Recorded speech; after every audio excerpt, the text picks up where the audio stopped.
Here is the overview that you need to understand when we talk about IRS updated rules on capital gains and losses. First thing first, what is a capital gain, by the way? A capital gain is a profit you receive when you sell a capital asset, which is property such as stocks, bonds, mutual fund shares, and real estate. Special rules apply to certain assets such as your primary residence.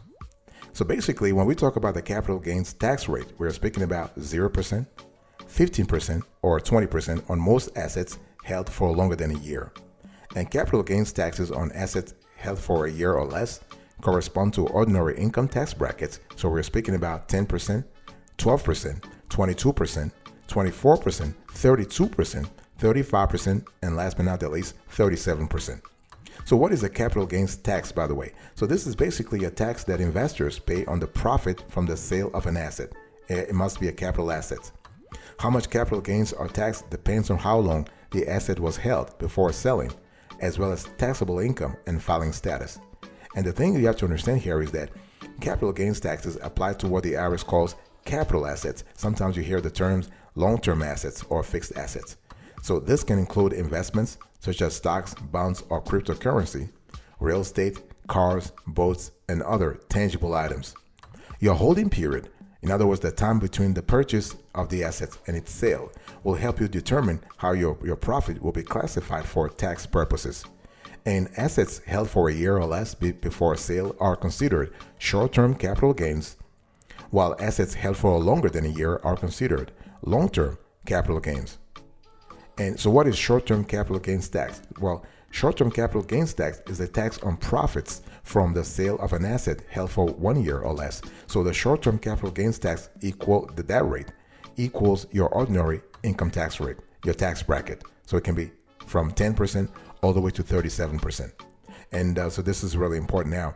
One thing I want to say here, what is the long-term capital gains tax? Now, long-term capital gains tax is a tax on profits from the sale of an asset held for more than a year, also known as a long-term investment. So the long-term capital gains tax is 0%, 15%, or 20%, depending on your taxable income and filing status. They are generally lower than short-term capital gains tax rate. I want you to see on the screen right now, here is the 2022 capital gains tax rate and the 2023 capital gains tax rates.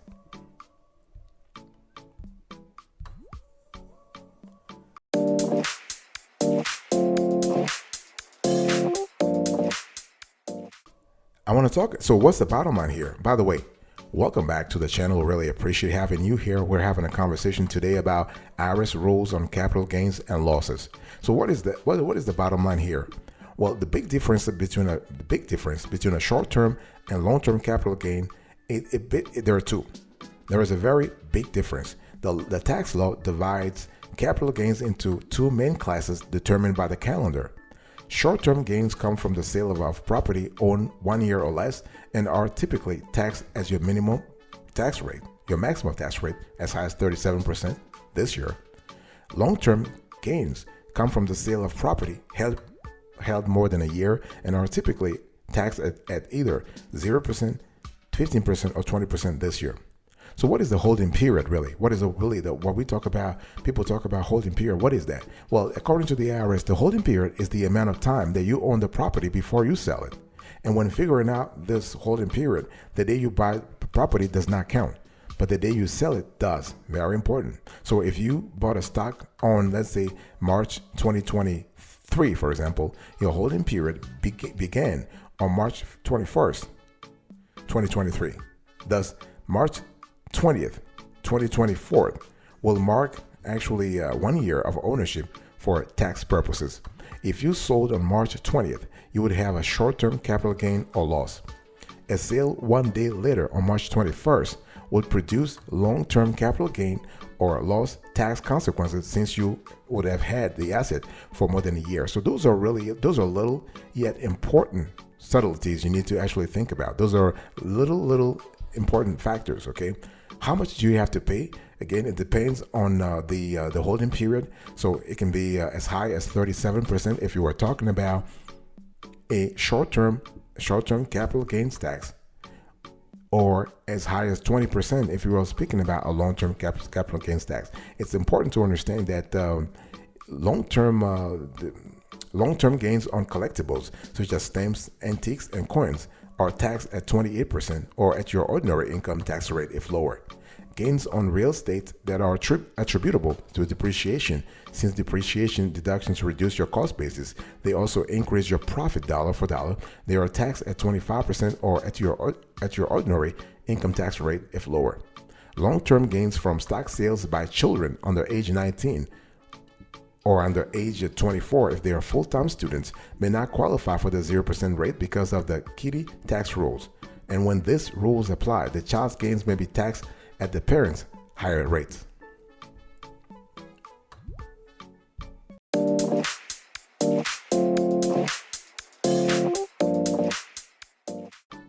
Now, what is a capital loss? By the way, I want to quickly remind everybody of today's topic. We're having a conversation about IRS rules on capital gains and losses. So what is a capital loss? Let's just dig a little deeper here. A capital loss is a loss on the sale of a capital asset, again, such as it can be a stock, bond, mutual fund, or investment, real estate. As with capital gains, capital losses are divided. They are divided by the calendar into short and long-term losses. So what I want to say here is that timing always plays an important role. Okay, so less than 1 year and more than 1 year. So can you deduct your capital losses? Yes, but there are limits. Losses on your investments are first used to offset capital gains of the same type. So short-term losses are first deducted against short-term gains, and long-term losses are deducted against long-term gains. And net losses of either type can be then deducted against the other kind of gain. Let me give you an example. I think it's a lot better to break it down through an example here. So let's say you have $2,000 of short-term loss and only $1,000 of short-term gain. The net $1,000 short-term loss can be deducted against your net long-term gain, assuming you have one. That's number one. If you have an overall net capital loss for the year, you can deduct up to $3,000 of that loss against other kinds of income, including your salary and interest income. And any excess net capital loss can be carried over to subsequent years to be deducted against capital gains and against up to $3,000 of other kinds of income. And if you actually used separate filing status, however, the annual net capital loss deduction only is the limit is only $1,500. So this is really important. And so when we talk about net capital loss, you can have a carry forward. So if you're not able to deduct all the capital losses that you have incurred this year, you can actually apply them to future years, and you can apply them to actually offset all the future capital gains that you would have made. Okay, so it's really important. And also I want to mention the fact that, hey, listen, you want to file married jointly, or if you choose to, if you're married but you want to file if you want to file separately, just be aware of the limits, the lower limits. Very important.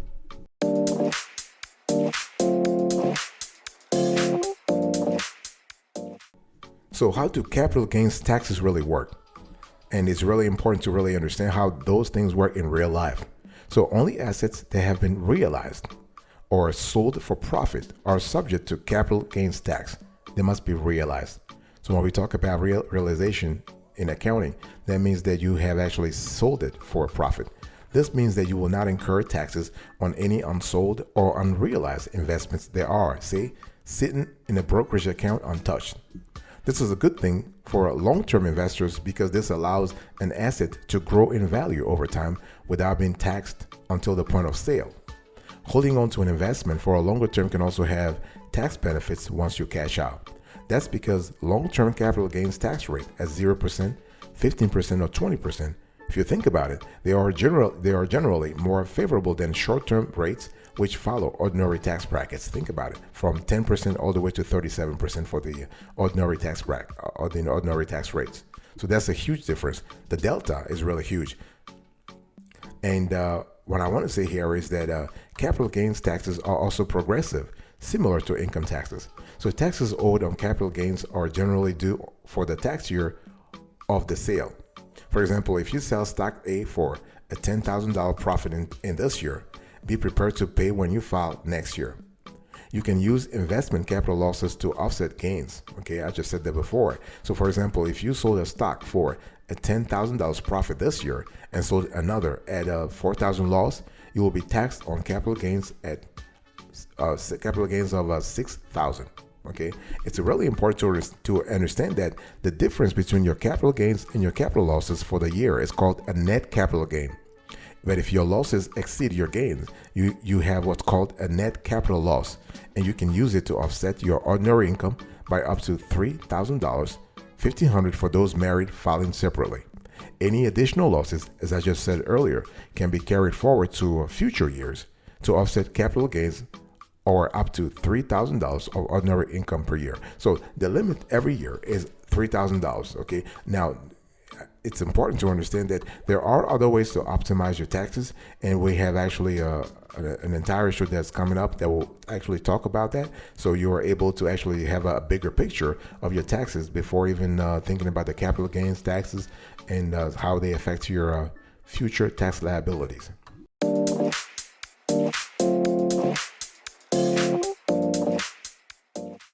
There are two things you need to watch out for, and those are really quintessential. But by the way, I want to quickly remind everybody of today's topic. We're having a conversation about IRS rules on capital gains and losses. And so there are two things you really need to pay attention to. So first, you have rule exceptions.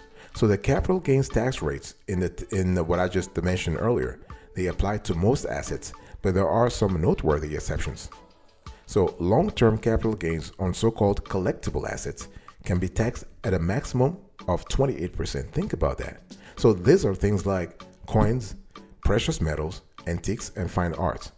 And short-term gains on such assets are taxed at the ordinary income tax rate. So we're speaking about 10% all the way to 37%. Okay, so that's the first thing that you need to watch out for. So when I talk about capital gains and losses, I'm not speaking about collectibles. Number two, the net investment income tax. So some investors may owe an additional 3.8% that applies to whichever is smaller, your net investment income, or the amount by which your modified adjusted gross income exceeds the amounts listed earlier.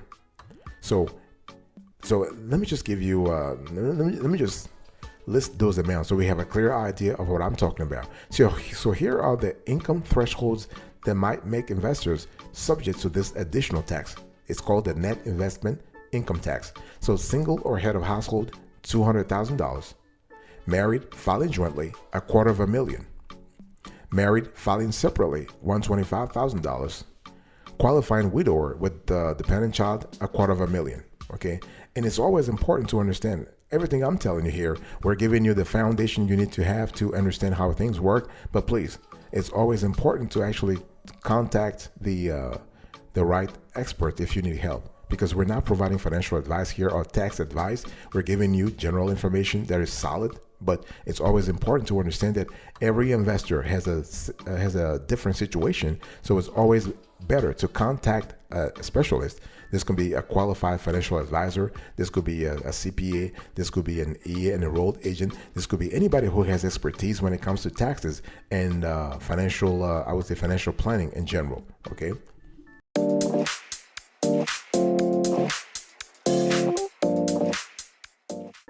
So the big question is, how do you minimize or avoid capital gains taxes?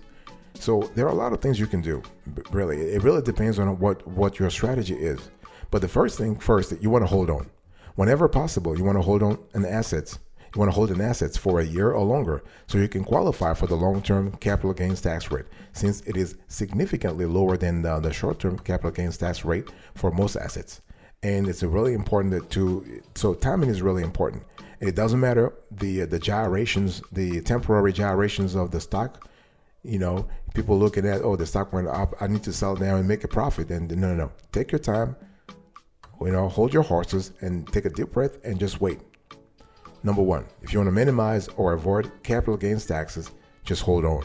Number two, you want to use tax advantage accounts. So this includes a constellation of accounts, including, like, for example, you have 401k plans, you have individual retirement accounts, IRAs, and 529 college savings accounts in which the investments grow tax-free or tax-deferred. That means you don't have to pay capital gains tax if you sell investments within those accounts. Roth IRAs and 529 accounts in particular have big tax advantages. qualified distributions from those are tax-free. In other words, you don't have to pay any taxes on investment earnings. This is a really a biggie here. And with traditional IRAs and 401ks, you will pay taxes when you take distributions from the accounts in retirement. So this is really important to see the distinction here. So if you want to minimize or avoid capital gains taxes, number one, you want to hold on. Number two, you want to use tax advantage accounts. Number three, you want to rebalance with dividends. Again, everything I'm telling you here, you might need some financial experts to kind of help you out, but those are proven, solid steps you can take to annihilate capital gains taxes, to speak this way. So what is rebalancing with dividends? Well, instead of reinvesting dividends in the investment that paid them, rebalance by putting that money into your underperforming investments. So typically, you would rebalance by selling securities that are doing well and putting their money into those that are underperforming. By using dividends to invest in underperforming assets, this will allow you to avoid selling strong performers and thus avoid capital gains that will come from that sale.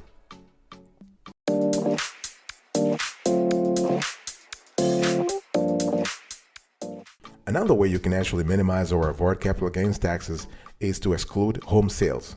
The thing is, to qualify, you must have owned your home and used it as your main residence for at least 2 years in the 5-year period before you sell it. And you also must not have excluded another home from capital gains in the 2-year period before the home sale. If you meet those rules, you can exclude up to $250,000 in gains from a home sale if you are single, and up to $500,000 if you're married filing jointly. Please be very careful about this process and pay attention to record keeping. Keep your records, because the IRS will the IRS routinely, they will check those things all the time. And you can also carry losses over. So if your net capital loss exceeds the limits you can deduct for the year, the IRS, as I said before, allows you to carry the excess into the next year, deducting on that year's return. So it's all about carry forward. So make sure whatever works for you is actually what you actually end up going for. And you can also consider a robo-advisor. See, the whole thing here is that robo-advisors, I was talking to you earlier about hiring a qualified CPA, a qualified financial advisor, an EA, a tax attorney, and whatnot. But those are humans. But nowadays you also have artificial intelligence, AI, and AI-driven tools such as robo-advisors that actually manage your investments for you automatically. And they often employ smart tax strategies, including tax loss harvesting, which involves selling losing investments to offset the gains from winners. So this is something you can explore if that speaks to you. But it's always important to understand that before you even implement a robo-advisor, please make sure that you understand the implications, you understand the risks in investment in general, that you have spoken to a live, an actual human being who can explain to you the subtleties of robo-advisors. Those are great tools that we some team members, some members of our team, they use for their personal accounts. We do use robo-advisors for clients, so it is totally possible. Those things are totally proven, but it's always important to actually check things yourself and be comfortable that this is the right for you. Okay, but it is totally possible. It is proven.